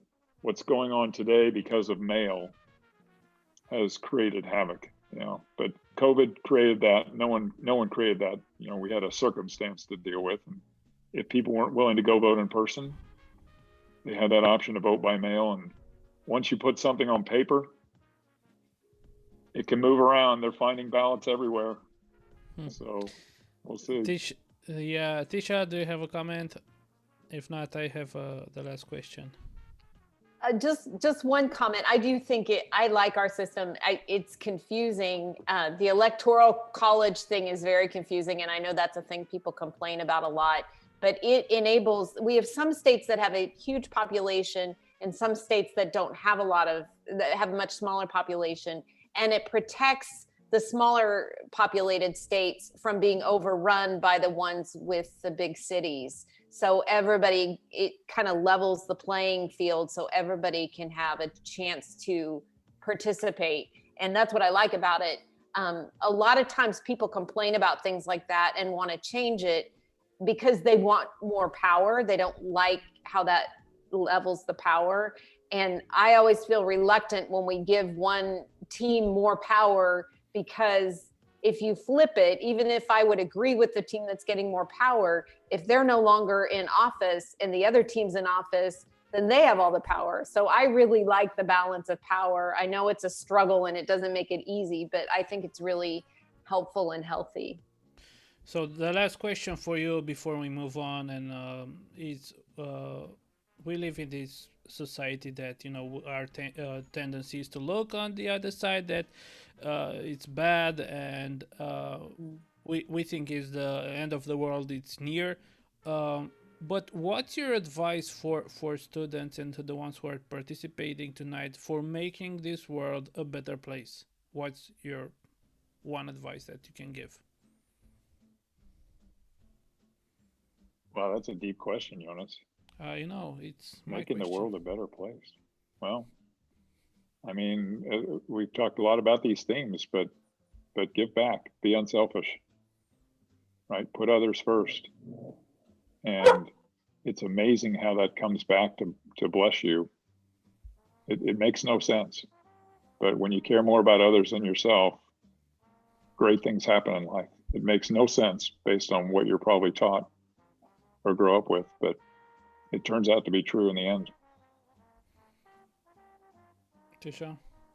I think I would totally agree with that. I would add listening and seeking to understand others, where they're coming from, why they think the way they do. I think in the US, as divided as everything is, it would really help if we would try to understand each other and really listen. And I think that helps politically. And then I think it just helps in each other's lives. It feels really good to be listened to. And it's so rare. And so I think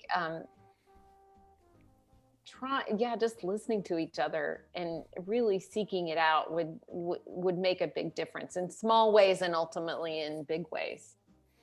Thank you, Tisha. Thank you, Kevin, for a wonderful night. Thank you for your political insights, but most thank you for the things that actually can help us grow, not only grow, but also have an impact on our country in Romania, to have students who have mentors, who read, who set up great goals, and to have an impact on this country. So thank you so much for being a volunteer tonight, for giving back what other people invested in your life. So thank you so much, and let's give them an applause for everybody. And right now, I told you that we are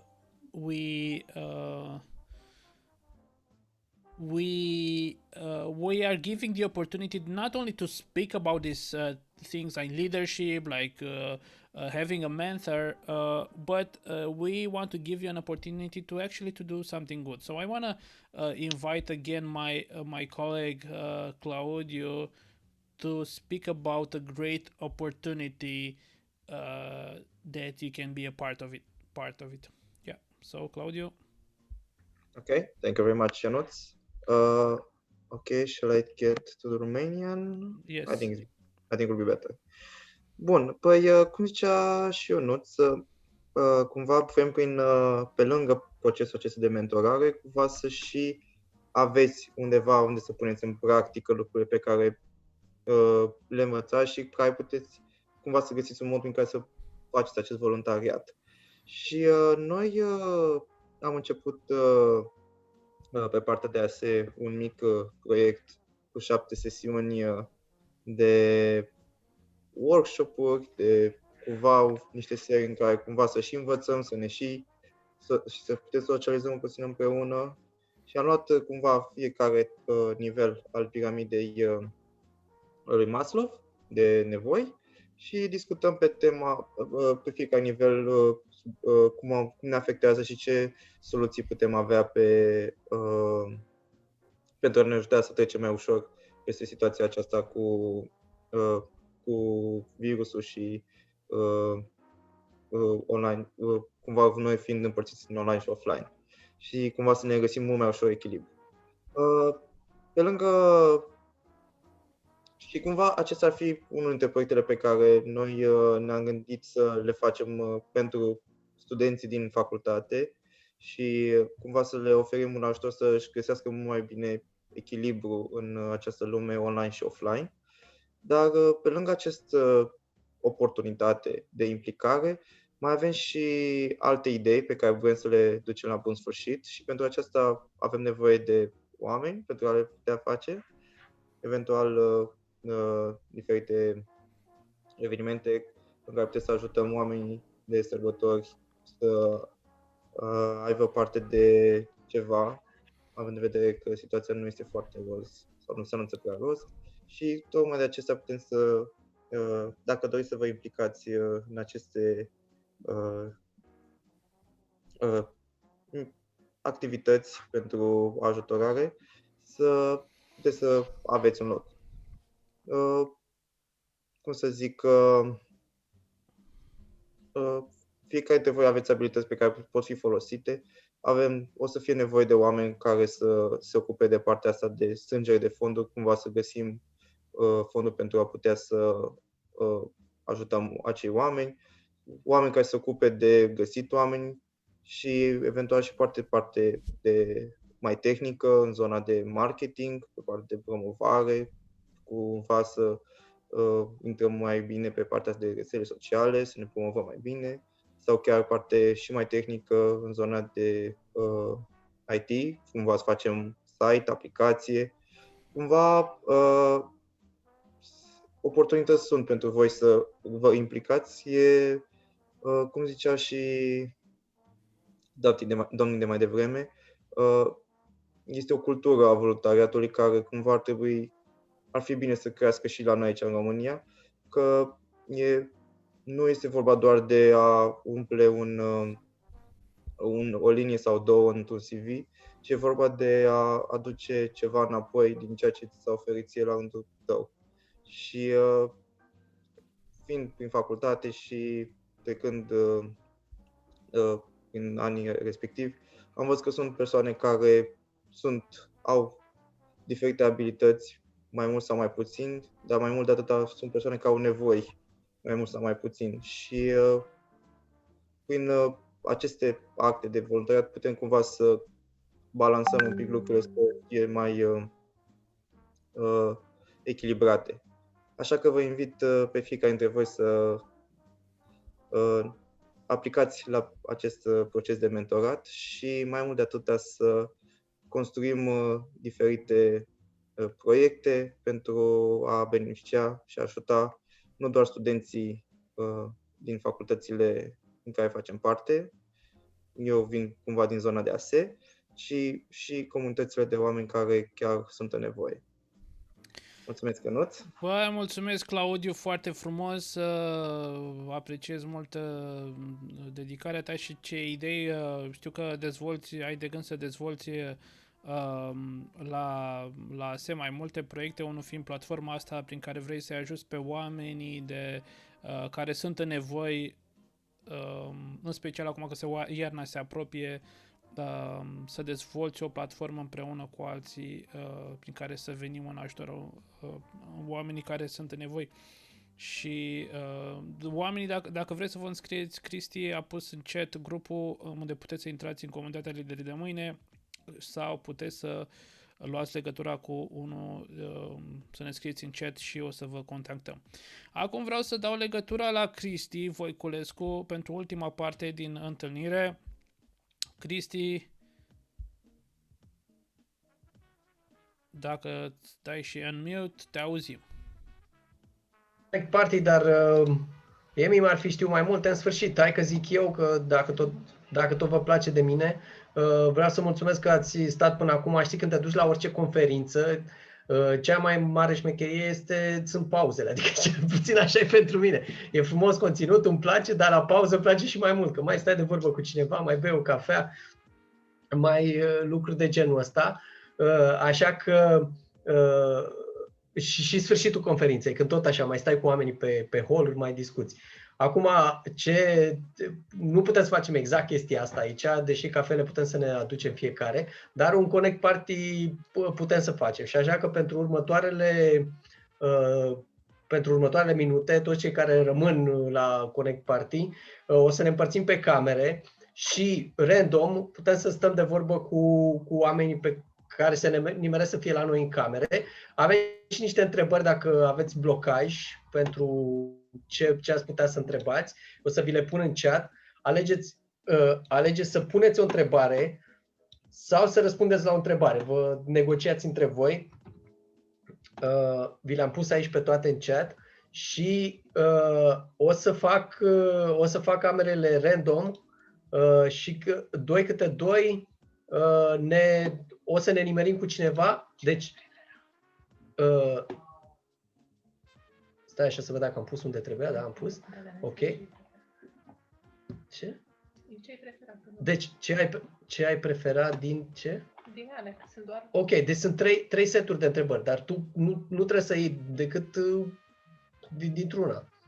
Da? Poți să pui una dintre întrebări, în sfârșit. Hai că m-am încurcat în ce am vrut să zic. Deci fii atent, facem camerele și în camerele astea avem 2 minute de discuții, după care se închid automat, ok?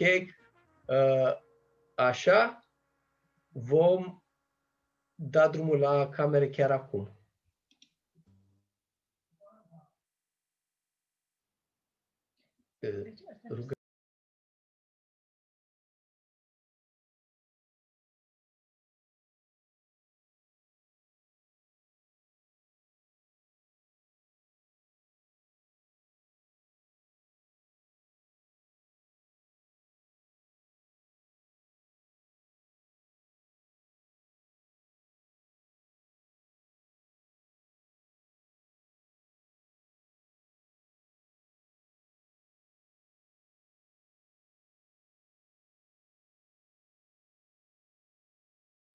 Să înțeleg că noi suntem într-o cameră acum, noi 3? Nu suntem, trebuia să fii și tu, Claudiu, stai așa, că te bag, te bag în camera 3. Și Iza, tu ești cu noi? Nu, mai sunt camere cu un participant. Da. Așa e că să te pun și pe tine într-o cameră. Camera 4. Sau 4.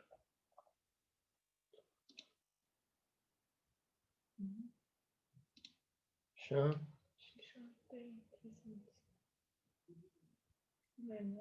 Notul la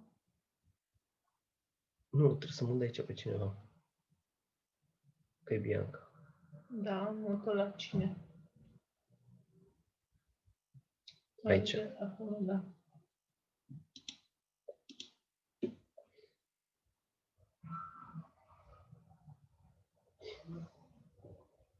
Am mutat-o? N-am mutat-o. Păi s-a dus, uite. Cu Enache în Bianca brutală. Cristina Enache? Da, unde mulți. Cristina Enache. Mai dau câteva minute. Nu, păi nici n-am apucat să se ridice. Nu, 2 minute sunt foarte puține. Mai e și altceva în camere? Sau doar atât? Încă una. Încă o chestie? Da. Ok, mai așteaptă puțin totuși, că vezi și tu, unele s-au dus. Ia te-au plecat oamenii în cameră. Hai să dau close, da? Lasă-mă, te rog. De ce zi, lasă-mă să le...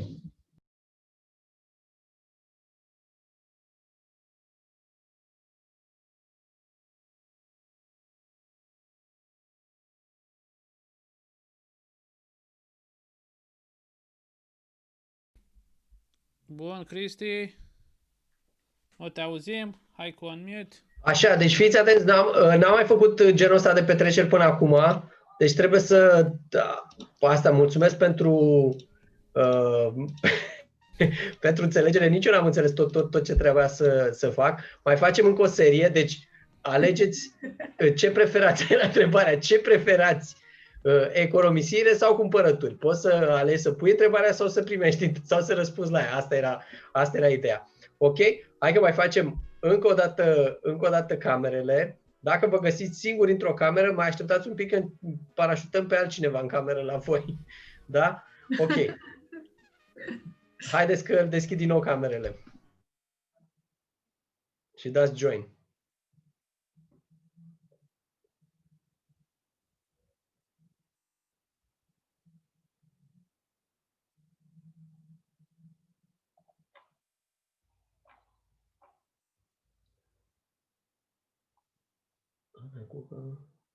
O punem la...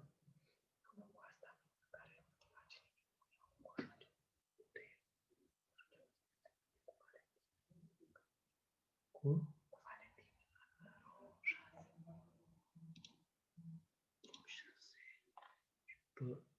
Bianca să pun la Iza aici.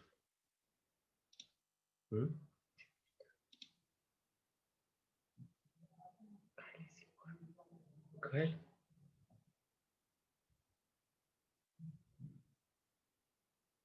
Bogdan, de ce nu te-ai dus, mă, cu Kyle? Ai ieșit? Nu te aud, nu te aud. Nu făcea nimic acolo, era mute. Ah. Mă poți băga unde e Florin, în cameră? Că începusem să vorbim puțin. Florin? Dar ce am făcut? Am scos eu sau ce? Da, nu, ai făcut din nou camerele și am ieșit eu. Am ieșit de acolo de unde m-ai pus cu Kylie acum a doua oară. Așa, dar acum faza este că nu mai pot să te pun, că nu... Nu mă pot schimba? Ce runde, că nu găsesc. Pe Bogdan? Da. Acolo pe la liste, în camera 7. În camera 7 mă băgase. Și de la 7 vezi dacă mă poți asigna la altă cameră. Pe unde ar fi Florin. Așa, stai imediat.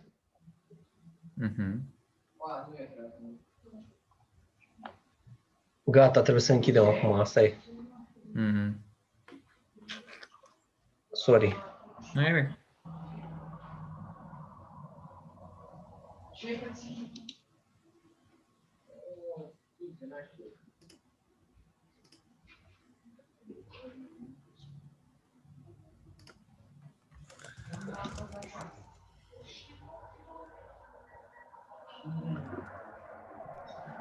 Așa, deci cum a fost? A fost super bine. Prea puțin timp. Speedy, Gonzales. Da, asta este, n-avem ce să facem. Deci dacă ați mai rămas, înseamnă că v-a plăcut. Mai încerc să fac aici, să facem random.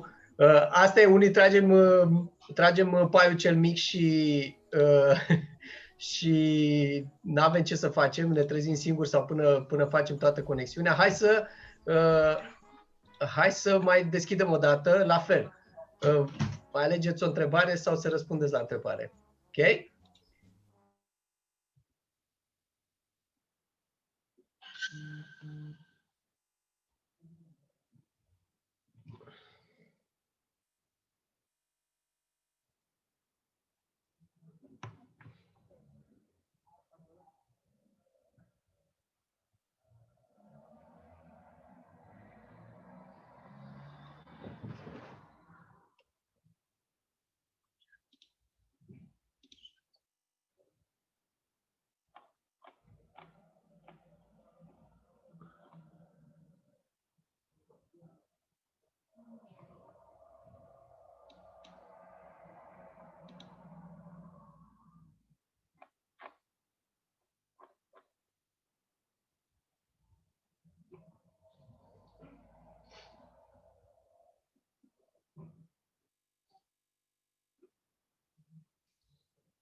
Ce te-ai jurit?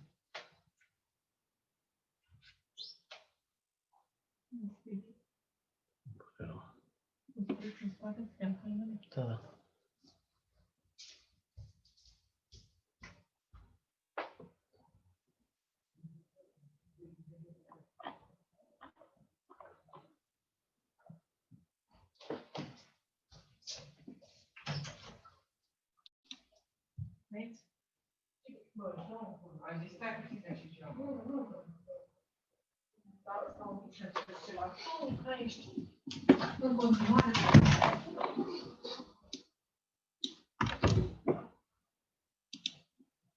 Așa, bine ați revenit.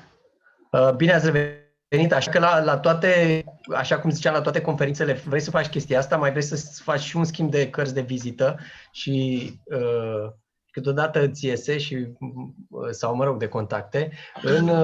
În formatul ăsta de Zoom, iarăși, nu prea putem, dar soluția tot așa de avarie este pe grupul de Facebook. Stați așa că dau post linkuri incomplete. Puteți să intrați pe linkul de Facebook, pe grupul EDM București, lăsați un comentariu la prima postare, asta despre integritate în leadership, evenimentul din seara asta, și atunci oamenii știu că sunteți disponibili pentru networking. Dacă vedeți acolo pe cei cu care ați stat de vorbă în camere, atunci vă conectați. Asta este tot ce putem face ca să replicăm un pic atmosfera de conferință. Sper că a fost o experiență bună. Dacă a fost, lăsați un comentariu aici să auzim și noi și vă așteptăm și pe la... Da, mulțumesc, Florin, pentru feedback. Mulțumesc frumos. Îi așteptăm pe data de 12 la următorul eveniment. Avem 3 invitați foarte buni. Unul se numește David Ridley, a început un fond de investiții care a ajuns să administreze peste 60 de miliarde de dolari, clădire în valoare de 60 de miliarde de dolari. El este unul dintre vorbitori și pe data de 12 la ora 7 o să avem 3 vorbitori. O să primiți mai multe informații pe mail, așa că rămâneți aproape. Cam asta a fost, Cristi, în seara asta, nu? Mulțumim, Kevin. Thank you so much, Kevin, again. Thanks, Jonas. It's great always to be with you. You did well tonight. Please say hello to Christy, your wife, to your daughter, and everybody we know in Kansas City. And hopefully we will see each other next year. in person, but who Yeah. knows, we would love to see you to some other events speaking on different topics. So thank you for being today with us, and let's stay in contact.